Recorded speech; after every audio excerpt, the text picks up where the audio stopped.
नमस्कार दोस्तों, स्वागत है आप सभी का आपके अपने YouTube चैनल देव वर्मा एकेडमी पर। साथियों, आज हम पढ़ेंगे मध्य प्रदेश जीके में मध्य प्रदेश की नदी जोड़ो परियोजनाओं के बारे में। तो ये चूंकि सीक्वेंस के आधार से चल रहा है, जैसे सबसे पहले हमने पढ़ा मध्य प्रदेश की नदियाँ, उसके पश्चात मध्य प्रदेश में नदी अफवाह तंत्र, मध्य प्रदेश की नदी घाटी परियोजनाएं।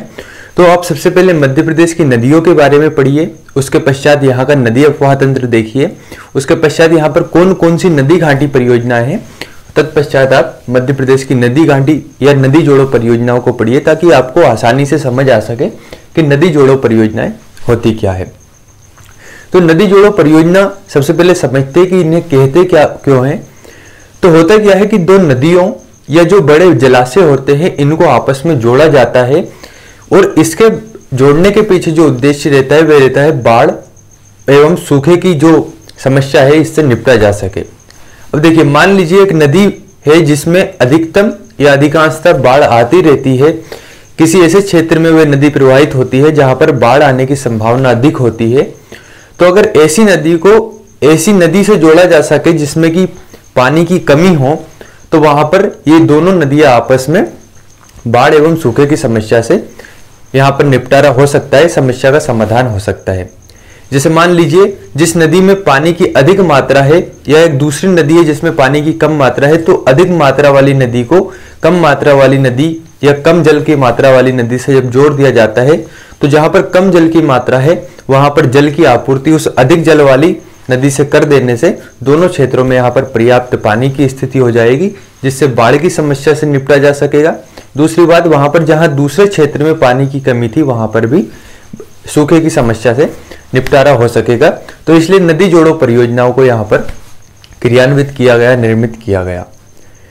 तो सबसे पहले भारत की बात करें कि भारत में नदी जोड़ो परियोजना का प्रस्ताव किसने रखा, तो ब्रिटिश इंजीनियर थे आर्थर कॉटन। आर्थर कॉटन द्वारा सबसे पहले भारत में नदियों को जोड़ने का प्रस्ताव रखा गया। उसके पश्चात यहाँ पर केंद्रीय मंत्री व इंजीनियर रहते हैं के.एल. राव। के.एल. राव यहाँ पर नदियों को जोड़ने का प्रस्ताव रखते हैं और नदियों को जोड़कर नेशनल वाटर ग्रिड बनाने का प्रस्ताव यहाँ पर रखते हैं। उसके पश्चात यहाँ पर भारत में भारत सरकार द्वारा अनेक कमेटियों का गठन किया जाता है, लेकिन यहाँ पर जो ठोस निर्णय लिया जाता है इन नदी जोड़ो परियोजना के बारे में, वह ठोस निर्णय लिया जाता है 2015 में। 2015 में नदी जोड़ो परियोजनाओं को लेकर ठोस निर्णय लिया जाता है। उसके पश्चात राज्य अपने भीतर एवं अन्य राज्यों के साथ मिलकर नदियों को जोड़ने का कार्य करते हैं। तो हमें चूंकि मध्य प्रदेश की नदी घाटी परियोजनाएं पढ़ना है, तो हम मध्य प्रदेश में देखते हैं कि कौन कौन सी नदी घाटी परियोजनाएं हैं। तो यहाँ पर हम 3 या 4 मुख्य नदी घाटी परियोजनाएं या नदी जोड़ो परियोजनाओं के बारे में देखेंगे। तो पहली आपकी नर्मदा छिप्रा सिंगस्त लिंक परियोजना, जिसमें कि नर्मदा और छिप्रा नदी को आपस में जोड़ा गया है। उसके पश्चात है माही नर्मदा लिंक परियोजना, माही नदी और नर्मदा नदी को आपस में जोड़ा गया है। अगली है आपकी केन बेतवा लिंक परियोजना, केन नदी और बेतवा नदी को आपस में यहाँ पर जोड़ा गया है। तो सबसे पहले देखते हैं हम नर्मदा छिप्रा सिंगस्त लिंक परियोजना। अब देखिए, यहाँ पर नदियों को सबसे पहले पढ़ने के पीछे मेरा क्या उद्देश्य है कि अगर आप जानते हैं कि नर्मदा नदी कहाँ से निकलकर कहाँ इसका समागम होता है, तो आप आसानी से यहाँ पर कनेक्ट कर सकते हैं कि किस नदी को कैसे यहाँ पर जोड़ा गया होगा। तो सबसे पहले आप नदियों वाले टॉपिक को देखिए, उसके पश्चात आप नदी जोड़ो परियोजना को देखिए। और अगर आपको नदियों के बारे में पता है, कहाँ से ये उद्गम होती है, कहाँ पर इसका समापन होता है, तो आप यहाँ पर आसानी से कनेक्ट कर सकते हैं। तो देखिए, यह है आपकी नर्मदा नदी कुछ इस तरीके से। इधर है आपका पूर्व, इधर की ओर है पश्चिम। तो पूर्व से पश्चिम की ओर ये हो रही है प्रवाहित, ये पूर्व से पश्चिम की ओर प्रवाहित हो रही है। तो नर्मदा नदी जब इस तरीके से प्रवाहित होती है, तो इस नर्मदा नदी से यहां से एक नहर निकाली गई और ऊपर की ओर है आपकी छिप्रा नदी। ये है आपकी छिप्रा नदी। छिप्रा नदी जो कि उज्जैनी काकरावर्डी से निकलती है, आपने नदियों वाले टॉपिक में पढ़ा हुआ है। तो यहां से वह नदी छिप्रा नदी निकलती है। तो नर्मदा नदी से छिप्रा नदी, इन दोनों के बीच में एक नहर का निर्माण किया गया। कुछ इस प्रकार से नहर बनाई गई और इसके द्वारा, इस नर्मदा नदी द्वारा उज्जैनी गांव तक, या कह सकते हैं उज्जैनी तक, एक नहर का निर्माण किया गया और यहाँ पर छिप्रा और नर्मदा नदी को आपस में जोड़ा गया।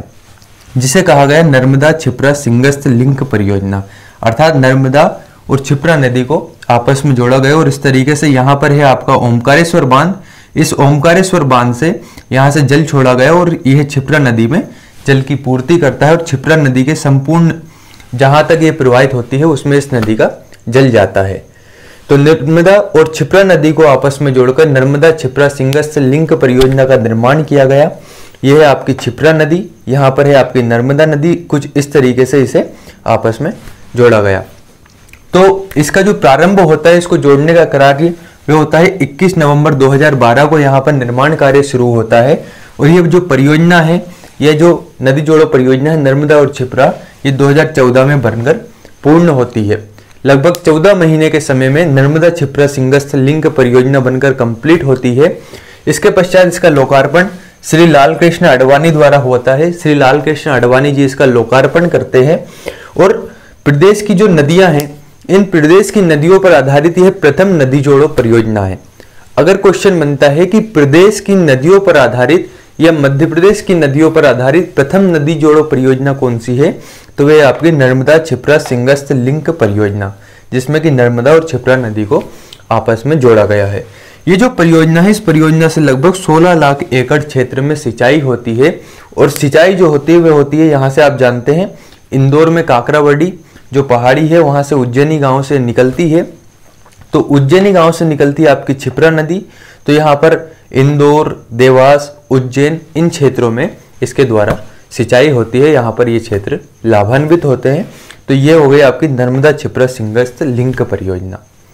इसके पश्चात हम आगे की ओर बढ़ते हैं। तो नर्मदा नदी और माही नदी, माही नदी के बारे में आपने पढ़ा था कि धार से यह निकलती है और यहाँ से निकलने के पश्चात यह कर्क रेखा को 2 बार काटती है और कर्क रेखा को काटते समय उल्टे यू आकार की आकृति बनाती है। तो धार से निकल रही थी आपकी माही नदी, कुछ इस प्रकार से पश्चिम की ओर यह नदी निकल रही थी। तो यहाँ से यह है आपकी नर्मदा नदी। इस नर्मदा नदी को और माही नदी को आपस में इस नहर के द्वारा जोड़ा गया, जिसे कहा गया माही नर्मदा लिंक परियोजना। यह जो परियोजना है ये 2017-18 में बनकर पूर्ण हुई है। तो माही नर्मदा लिंक परियोजना से यही क्वेश्चन बन सकता है कि यह जो परियोजना है यह कब बनकर पूर्ण हुई, तो यह बनकर पूर्ण हुई 2017-18 में। तो हमारी 2 परियोजना नर्मदा क्षिप्रा सिंगस्थ लिंक परियोजना और माही नर्मदा लिंक परियोजना कंप्लीट होती है। इसके पश्चात हम देखते हैं केन बेतवा लिंक परियोजना के बारे में। केन बेतवा लिंक परियोजना में केन नदी और बेतवा नदी को आपस में जोड़ा गया ताकि ये जो वाला क्षेत्र है यहाँ पर सूखे की समस्या से आसानी से निपटा जा सके। यहाँ पर सिंचाई की जो समस्या है उस सिंचाई की समस्या से भी निपटारा हो सके। तो ये है आपकी केन नदी और यह है आपकी बेतवा नदी, कुछ इस प्रकार से प्रवाहित होती है। तो केन नदी पर यहाँ पर बनाया गया एक बांध जिसका नाम है दोधन बांध, ये लिखा हुआ है दोधन बांध। तो इस केन नदी पर एक बांध बनाया गया जिसका नाम है दोधन बांध। और यहाँ पर बेतवा नदी पर है बरुआ सागर। तो केन नदी के दोधन बांध से इसे बरुआ सागर के द्वारा जोड़ा गया, एक नहर के माध्यम से इसे बरुआ सागर के माध्यम से जोड़ा गया।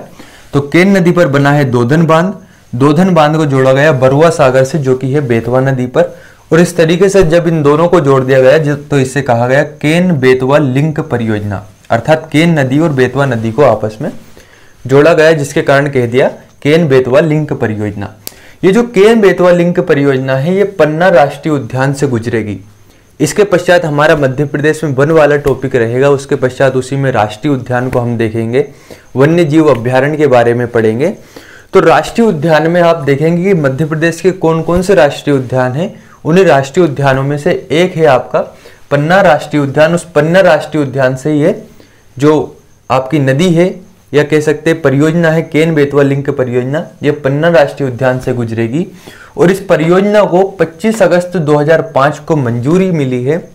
और अगर हम बात करें केन बेतवा लिंक परियोजना के टोटल कैचमेंट एरिया की, तो वह क्षेत्रफल है आपका 28,058 वर्ग किलोमीटर।